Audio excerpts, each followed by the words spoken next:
Hello, it's the breakdown once again. My name's Amayanja Fazil. Now, as we are still trying to catch up with what happened yesterday, that is the twin explosions that happened in Uganda. People right now in Uganda, it looks like things are returning to normal. Looks like nothing ever happened. Just imagine a bomb happening in your country, really, really scary at the moment, but it only lasts like 6 seconds, and everyone is like, oh, no, we are back to normal. That's what it feels like in the country. People don't seem to be scared, people don't seem to be bothered. Now, that implies two things: that either these people know, like the public know who is doing this, and maybe they are not scared of them. The other issue might be that people are facing far much bigger problems: unemployment, poverty, lack of access to medical facilities, and all this kind of thing. And they believe that those problems are much bigger and they require them to work in each and every circumstance. Those problems are much bigger and they need to be, faced in one way or the other than just being scared of by, these particular bombs. Now, I'm going to be unpacking these things in different episodes, so bear with me. So today's episode, like I've always said, is that, okay, fine, we are seeing ADF doing all these attacks, or ISIS, as Museveni claims, and the international media. They are saying these people they are the ones carrying out the attacks, and Museveni calls them pigs. The pigs are attacking us. Now, just imagine a scenario. You come back home, you as a parent watching me, and whenever you come back home, you find your kids there. The first thing you do when you get into the house, you start beating everyone up. Every day you come, not once, not twice, not the first time, second time, third time, or fourth time. You are beating people up like hell, let me say. Then all of a sudden people will ask, the first question that comes to anyone's mind, anyone that is cautious, that is not mad, who has his mental faculties that are working normally, will ask, why are you beating me? Or why are you rude at me? So even if it's a 3-year-old kid or child, if you start beating them all of a sudden, they will ask, why are you beating me? What is your motive? It is the question we should be asking these so-called ADFs, these so-called ISIS that Museveni labels, these so-called pigs. Now, unfortunately, we do not have contact with these so-called terrorists that the government claims. So who do we ask? Why all of a sudden are we being attacked, being bombed, without being told why we are being bombed? Because if we know why we are being bombed, maybe we could change. Isn't it? Now, they say in legal terms that he who alleges, I think, must prove. That's the saying. So if you allege that it is ISIS that is attacking Ugandans, that it is ADF that is attacking Ugandans, you must prove. And by proving, you must provide the motive of these particular attacks. Now, some people will say that no, ISIS has claimed responsibility. ADF has claimed responsibility. Yes, by claiming responsibility, that does not explain the motive. Especially if you're dealing with terrorists that are good at propaganda, because they can claim attacks that they have not even done. That we have seen with ISIS. Remember, ADF has not claimed any attack. ISIS is the one that is claiming attack. I've made a lot of research and read so many analysts that are dealing with this particular issue, and I will be breaking down in later episodes, and this will all make sense to you. Now, if the government of Uganda alleges that it is ISIS that is carrying out attacks, or whatever, ADF, and we must also differentiate these two, they should also prove their motive. Ever since these attacks started, because most of you are just knowing about the Kampala attacks, but For 7 years, Uganda has been grappling with these so-called terrorist attacks. But in these terrorist attacks, we have found that suspects always change. Initially here, when they start arresting people, they will start arresting every Muslim around the streets of Kampala. If you have a beard, if you have a tunic, even if you are just wearing the traditional robe, it will be an arresting, like some sort of arresting bazaar where they are arresting everyone for as long as you're a Muslim. Going to mosques and arresting them. If you have a beard, if you have anything that shows you're Muslim, you're just getting arrested. That is the first phase whenever these things happen. Even if you have a Muslim name, now people in Uganda are starting to take away their Muslim names because they are being profiled and all this kind of stuff. The so-called Musas, now they are being called, you change your name to Moses. If you are called if you are called like Muzaffar, you call yourself Musa or Far, things like that. And then you shave your beard and stuff like that. But as things proceed, when the momentum has calmed down, we know these things, us Ugandans. That is the problem with the media. They don't want to go back in the past. Then the number of suspects or the suspects are going to start changing. They arrest police officers, they arrest ISO officers, they arrest special flying squad officers and all this kind of stuff. Then you ask yourself, if this was a terrorist attack, then why are you arresting police officers? This has happened in the murder of Muslim sheikhs. This has happened in the murder of policemen. This has happened in the murder of military men, where we see that the suspects are always changing. So what was the motive? And we have seen people who have been arrested on terrorism charges being released. Back in the days, the murderers of Joanna Kageza and all this kind of stuff. No one has ever been brought to court and convicted of terrorism. It has never happened in Uganda. So we know the game. But then let's not divert to the question. What is the motive? If, for example, let us say it is ISIS, it is ADF that is attacking Ugandans. If you meet any Ugandan in the security force, ask them one simple question. That, okay, I believe you, and I want to believe you. But tell me one simple question. Why are these people attacking us? These people, they are not claiming that they want to change the regime in Uganda. Because if you claim that you want to change the government in Uganda, that will cut out the narrative that you should go for them in the Congo.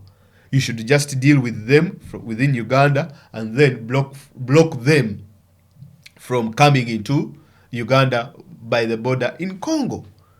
So that motive, they cannot say it in public. Then they will say that, no. That's why you see the ADF narrative was not enough for the government or for Museveni to push around. Because when you say ADF, it only keeps it in, it only makes it as a Ugandan problem.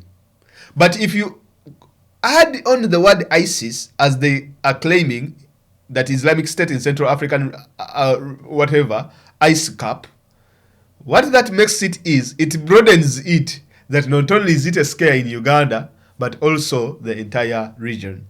Now, what they are trying to mean here is that they are trying to cultivate a motive that these people are attacking Uganda because they want to create an Islamic State within the region. But then you ask yourself, why is it that the bombs... You see, they cannot explain the motive. Then they will ask, okay, if they want to create an Islamic State within the region, how come we are not seeing bombs going off in Rwanda? How come we can't see bombs going off in Congo? Where are the bombs going off in Tanzania? And all these are sharing a border with Zaire. How come we are not seeing bombs going off in Burundi, as well as Sudan, South Sudan, and even the Central African Republic, if you are saying that they want to create an Islamic State in the Congo? So what is the motive? Why are they attacking Ugandans? Why are they killing innocent Ugandans? The motive is simple. The reason as to why they cannot explain the motive is because the people who are attacking Uganda that the government alleges are not the people that are actually attacking us. Because if those people were attacking us, the motive would have been clear. We knew very well their motives in this region called, in Yemen, in Syria and all these other places, in Libya and all these other places, they would make their motives clear that they wanted to establish an Islamic State, and they failed. They were defeated and they were kicked out. Right now, they don't have any area of operation. They just operate online. I think somewhere in the dark web where these so-called journalists are getting all this information that, oh, they have claimed responsibility. Yes, you're saying they are claiming responsibility. But please explain to us, what is their motive? He who alleges must prove. You allege that they are the ones that attacked us. Okay, we accept. But why are they attacking us? Why are they beating us? Maybe they are just mad. And how do you deal with a madman? Let me tell you, soon they are going to come up with a motive. And the motive they are going to come up with, because we are pushing back now, it is all going to lead up to the Congo. Because what these people are looking for, they are selling a war. They are selling an invasion. That is what, this is the end game. They are literally selling an invasion. That is their motive. The other ones that are bombing the places and throwing all these bombs around, they have no motive. But we know a motive that is clear, that these people are selling an invasion. They are selling the war. So, we should not be asking the so-called alleged bombers by the state what their motive is. No, that's the wrong question. If you are wise enough and you've been following my episodes, the people we should be asking the motive of these attacks are the people that are running government in Uganda. Because they cannot claim to be attacked by ADF and ISIS, and yet all the other countries in the region, even Congo itself, are not being attacked by ISIS. They are not being bombed like the way they are bombing Uganda. So that kicks it out. Now, I will end with this small quote by it's not a quote, but I was reading this particular article, and I think this gentleman made a very interesting observation. And this is what I want to read to you. It was an article by the DW by a gentleman called Ben Shepherd, something like that. So Ben Shepherd says he's an expert at Chatham House that on African politics and conflict at Chatham House. There's a think tank there. Now, Ben said, in March 2021, the United States officially linked ADF to ISIS, right? Until, quote, Ben Shepherd says these words, until we understand who the ADF are, at the present, it is very hard to understand the motivations of the attacks that took place. That is what Ben Shepherd said. Even the people out there are saying, okay, Uganda has been attacked. But what is the motivations? It doesn't add up. It doesn't add up, and that is why you see things are now back to normal very quickly. Everyone is back to normal. Because what these people are doing is, whoever is doing these things, they are going to bomb the hell out of Ugandans until Ugandans say, okay, let us go for ADF in Congo, or let us go for ISIS in Congo, without any motivation. I will end with this. In 2001, when the Americans invaded Afghanistan, George Bush, in his warmonger kind of character, as well as Tony Blair, they orchestrated a narrative that Saddam Hussein had weapons of mass destruction. So, George Bush and his counterpart, his fellow warmonger, Tony Blair, they go and tell, and they say that, okay, let us send these so-called observers to see if Saddam has weapons of mass destruction. And then, when they went there to observe, they found out that literally Saddam had no weapons of mass destruction. But these people had to orchestrate their own narrative. They had to orchestrate their own motive. Because they had no motive to invade Iraq. So they had to make up one. And the one they made up was that, Saddam, when they went to investigate if he had weapons of mass destruction, he had them hidden. Actually, Saddam had weapons of mass destruction. So they used Colin Powell, the late now, to go to the UN and lie to the entire world that they are confident that Saddam had weapons of mass destruction, quoting a gentleman they had brutally tortured and beaten and waterboarded to the extent that he had to accept and give them that testimony that yes, Saddam has weapons of mass destruction. when they asked this gentleman from Guantanamo Bay that why did you lie to us, he asked them, well, you tortured me, what did you expect me to say? You tortured me to say what you wanted to hear, so I decided to tell you what you wanted to hear.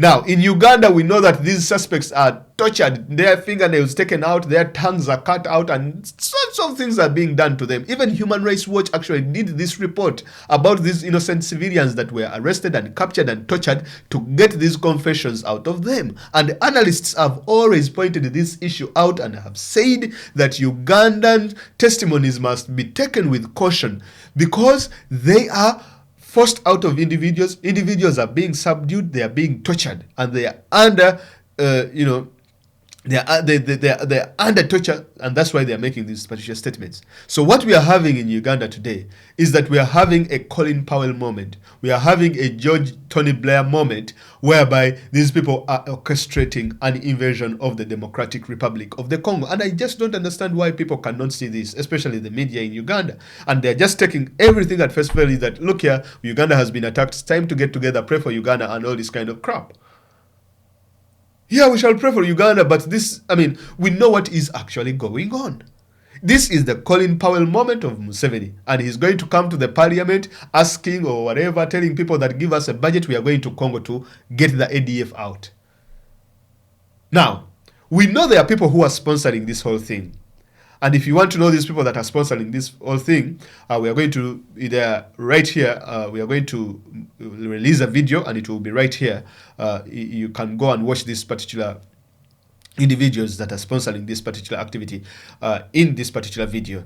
It includes one of the richest man's son in the world, and it's really fascinating and interesting that these people are now warmongering after what they did in Afghanistan as well as Iraq. Let us meet in this next video.